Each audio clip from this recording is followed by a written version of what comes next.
Hello everyone, welcome back to my channel study with RT. और जैसा कि आप सभी को पता है कि हमने एक 20 डेज़ की जो सीरीज़ है वो स्टार्ट कर रखी है सीडीपी की, जिसमें हम हिमांशी मैम के नोट्स रिवीजन करते हैं। आज उस सीरीज़ का डे नंबर 6 है। अगर आपने इससे पहले डेज़ नहीं देखे हैं जो फर्स्ट सेकेंड थर्ड फोर्थ करके हैं, प्लीज़ उन्हें एक बार ज़रूर देखें। तो चलिए हम आज के टॉपिक स्टार्ट करते हैं। तो कल आप सभी ने, जैसा कि पिछले आपने मेरी वीडियो में देखा होगा, हमने नीड की जो कुछ मोटिवेशन की कुछ साइकिल थी। ठीक है, एक तरीके से जो मोटिवेशन है उसकी साइकिल होती है। कौन से मोटिवेशन की? एक्सटर्नल मोटिवेशन की। कल हमने मोटिवेशन के बारे में डिस्कस किया था, जिसमें आपको हमने बताया था कि जो मोटिवेशन है वो 2 टाइप्स के होते हैं। एक तो आपका इंटरनल, एक आपका एक्सटर्नल। इंटरनल वो जो आपकी आत्मा को झंझोर देती है, वो वाला मोटिवेशन। और एक्सटर्नल मोटिवेशन होता है जो कि किसी रिवॉर्ड के बेस पे हो, यानी कोई लालच से हमें जो मोटिवेशन मिलता है कि अब हमें वो चीज़ प्राप्त करनी है। जो बाहर से हमें मोटिवेशन आता है उसको हम एक्सटर्नल मोटिवेशन कहते हैं। और कल हमने इस बारे में भी चर्चा की थी कि अगर आप एक क्लास में टीचर हो और आपसे एक क्वेश्चन पूछा जाता है कि आप बच्चों में कौन सा मोटिवेशन जगाना चाहोगे, तो आपका आंसर होगा इंटरनल मोटिवेशन, क्योंकि एक्सटर्नल मोटिवेशन से आपका जो इंटरनल मोटिवेशन है वो बहुत अच्छा होता है। क्योंकि जो एक्सटर्नल मोटिवेशन है वो टेम्प्रेरी मोटिवेशन होता है, जो इंटरनल मोटिवेशन है वो परमानेंट होता है। अगर आप अंतर आत्मा से बच्चों को एकदम ऐसी वाला मोटिवेशन दोगे जिससे बच्चे की आत्मा बिल्कुल झंझोड़ दी जाए, तो वो मोटिवेशन लंबे समय तक चलता रहता है। परंतु जो एक्सटर्नल मोटिवेशन है वो कुछ गोल्स को अचीव करने के बाद वो अपना ख़त्म हो जाता है। तो इस तरीके से हम कह सकते हैं कि internal motivation is the best motivation. Okay, तो आज हम बात करेंगे आईक्यू लेवल की, कि आईक्यू क्या होता है और किस मतलब किस रेंज में आईक्यू पाया जाता है। कितनी रेंज वाले बच्चों को हम गॉड गिफ्टेड कहते हैं ना, एक गॉड गिफ्टेड चाइल्ड है जो बहुत ज़्यादा ही इंटेलिजेंट होता है। एक तो होता है बहुत ज़्यादा इंटेलिजेंट, एक होता है इंटेलिजेंट और एक होता है कम इंटेलिजेंट। तो इस तरीके से कैटेगरी में बच्चे होते हैं। तो आज हम आईक्यू वाले कॉन्सेप्ट को डिस्कस करने वाले हैं। तो चलिए स्टार्ट करते हैं अपने टॉपिक को। यस, तो यहाँ पे देखिए कि आईक्यू के आधार पर लोगों का वर्गीकरण, classification of people on the basis of IQ, यानी हमने आईक्यू के बेसिस पर हमने लोगों का वर्गीकरण किया है। ठीक है, अब हम बात करेंगे आईक्यू की। तो आईक्यू क्या होता है? आपके इंटेलिजेंसी कोशेंट होता है, जिसको बुद्धि लब्धि कहते हैं। ठीक है, जो अल्बर्ट आइंस्टीन थे उन्होंने क्या कहा, वो कौन थे? Was a German born theoretically physicist and philosopher of science whose estimate IQ score is about 160 point. यानी जो अल्बर्ट आइंस्टाइन थे उनका जो आईक्यू का स्कोर था वो करीबन 160 था। ठीक है, तो आप लगा सकते हो कि कितने दिमाग वाले होंगे वो व्यक्ति। अब यहाँ पे एक टेबल दे रखी है जिसमें आपको आईक्यू पढ़ने हैं। जैसे कि जीनियस यानी गिफ्टेड चाइल्ड होते हैं, उनका जो आईक्यू होता है वो ओवर 140 होता है, यानी 140 प्लस होता है, या फिर आप 40 कह सकते हो। और जो वेरी सुपीरियर बच्चे होते हैं उनका 120 टू 139। और यहाँ पे हर बच्चे की आपको दी गई है, एक सेकेंड, हाँ, तो यहाँ पे ना इस तरीके से आपको टेबल देखने को मिलेगी जिसमें सभी बच्चों के आईक्यू लेवल का आपको दिया हुआ है। आपको जो इम्पोर्टेंट लाइन है वो आपकी ये है कि जो गिफ्टेड चाइल्ड होते हैं उनका आईक्यू लेवल कितना है। तो आपको याद रखना है कि ओवर 140 कह सकते हो, 140 से ऊपर कह सकते हो। कौन से बच्चे का? जो गिफ्टेड चिल्ड्रन होते हैं, जो जीनियस बच्चे होते हैं, उनका आईक्यू लेवल। आई होप आपको समझ में आया होगा। चलते हैं नेक्स्ट की तरफ। यस, तो यहाँ पे देखिए जो इंटेलिजेंसी शब्द है उसकी उत्पत्ति लैटिन भाषा के इंटेलिजिर से हुई है, जिसका अर्थ टू अंडरस्टैंड होता है। यानी जो इंटेलिजेंसी है उस जो शब्द है उसकी उत्पत्ति आपकी लैटिन शब्द से इंटेलिजरी के नाम से हुई है। यानी इंटेलिजरी एक लैटिन भाषा का शब्द है जिससे आपकी इंटेलिजेंसी शब्द की उत्पत्ति हुई है, और जिसका अर्थ क्या है? टू अंडरस्टैंड, यानी किसी चीज़ को समझना। इंटेलिजेंसी हेरिडिटी से अधिक प्रभावित होती है। जो आपकी इंटेलिजेंसी होती है वो आपकी जो हेरिडिटी उससे ज़्यादा प्रभावित होती है। यानी कि अगर आपके जो पेरेंट्स हैं वो काफ़ी आपके जो पेरेंट्स हैं वो काफ़ी अच्छा पढ़ने में काफ़ी अच्छे हैं, या फिर उनका आईक्यू लेवल बहुत ही हाई है, तो ये हो सकता है कि आपका लेवल भी बहुत अच्छा हो, IQ लेवल आपका अच्छा हो। अगर आपके पेरेंट्स का IQ की जो इंटेलिजेंसी है वो हेरिडिटी से ज़्यादा प्रभावित होती है। मैं ऐसा बिल्कुल 100% नहीं कह रही कि जिनके माता पिता का IQ लेवल अच्छा होगा उनके बच्चे का IQ लेवल भी अच्छा होगा, या फिर जो माता पिता पढ़ने में अच्छे होंगे उनके बच्चे भी अच्छे होंगे।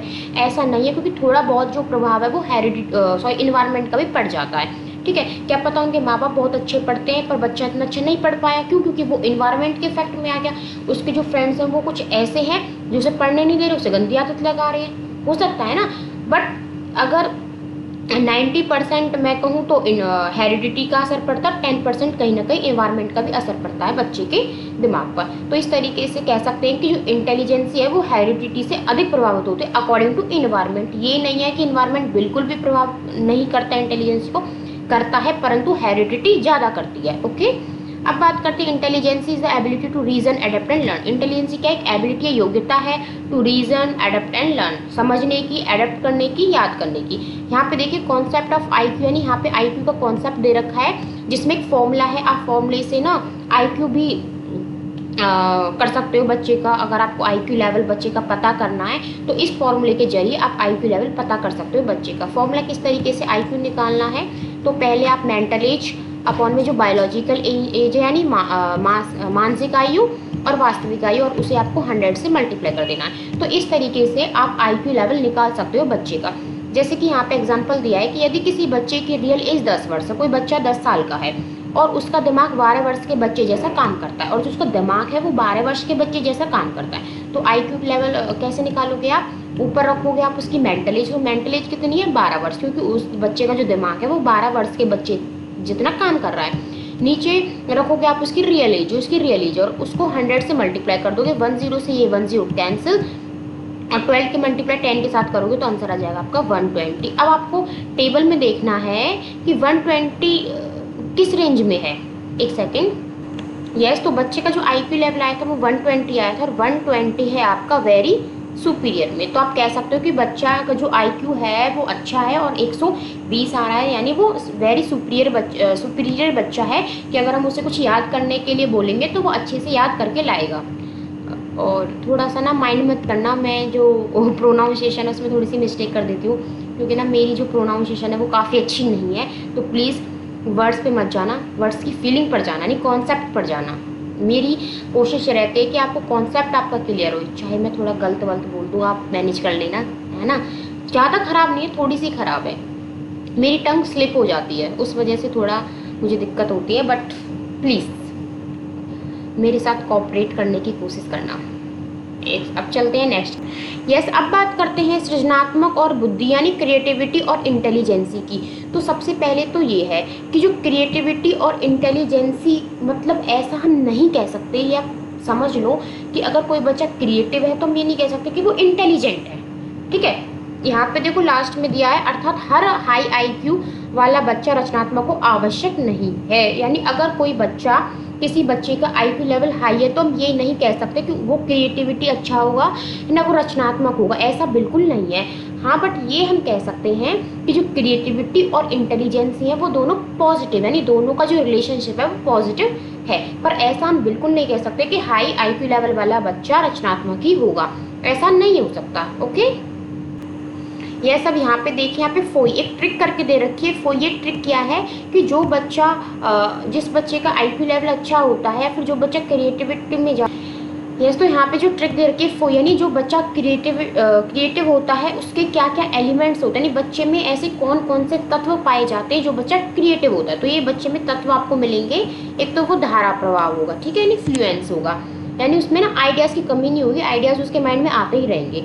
फ्लेक्सिबिलिटी होगी, नहीं लचीलापन होगा, अगर एक आइडिया काम नहीं करा चलो कोई बात नहीं, दूसरा आइडिया ट्राई करते हैं। और मौलिकता यानी ओरिजिनल होगा, वो किसी से ना कॉपी नहीं करेगा, उसकी खुद के वो विचार रहेंगे। विस्तार, और जो कुछ भी वो करेगा एकदम विस्तार पूर्व करेगा। तो ये एलिमेंट्स हैं जो कि किसी क्रिएटिव बच्चे में होने चाहिए, ठीक है, या फिर होते हैं। अगर बच्चा क्रिएटिव है तो ये एलिमेंट्स आपको जरूर देखने को मिलेंगे।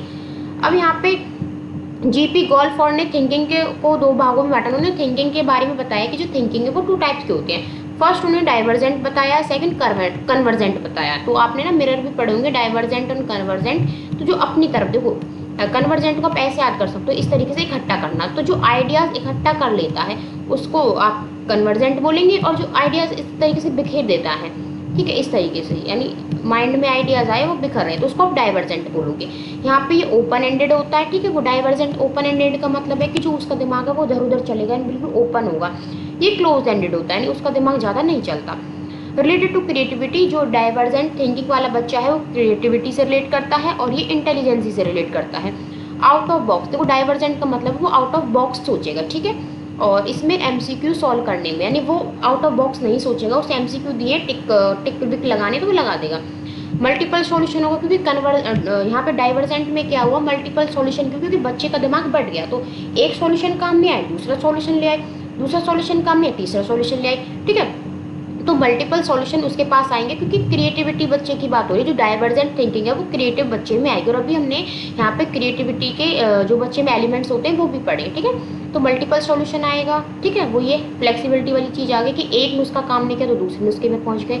यहाँ पे लिमिटेड सॉल्यूशन होंगे, डाइवर्जेंट थिंकिंग में बच्चे के पास ज़्यादा सॉल्यूशन नहीं होते, लिमिटेड सॉल्यूशन होते। तो इस तरीके से बच्चे में टू टाइप की थिंकिंग होती है, डाइवर्जेंट और कन्वर्जेंट। तो आपको थिंकिंग भी समझ में आई होंगी, और अब आप खुद सोच के बता सकते हो डाइवर्जेंट और कन्वर्जेंट से कि कौन सी थिंकिंग ज़्यादा बेस्ट होगी। आई होप, मुझे लगता है कि आपको डाइवर्जेंट थिंकिंग ज़्यादा अच्छी लगेगी, क्योंकि बच्चा आउट ऑफ बॉक्स सोचेगा, मल्टीपल सॉल्यूशन होंगे। सबसे मेन बात तो ये है कि एक सॉल्यूशन पर बच्चा रुकेगा नहीं, उसके पास मल्टीपल सॉल्यूशन आते जाएंगे। तो इस हिसाब से divergent thinking is the best thinking according to convergent thinking. I hope आपको आज की वीडियो पसंद आई होगी। आज की वीडियो में इतना ही, बात करेंगे कल एक नए टॉपिक के साथ। तब तक के लिए धन्यवाद, bye and thanks for watching.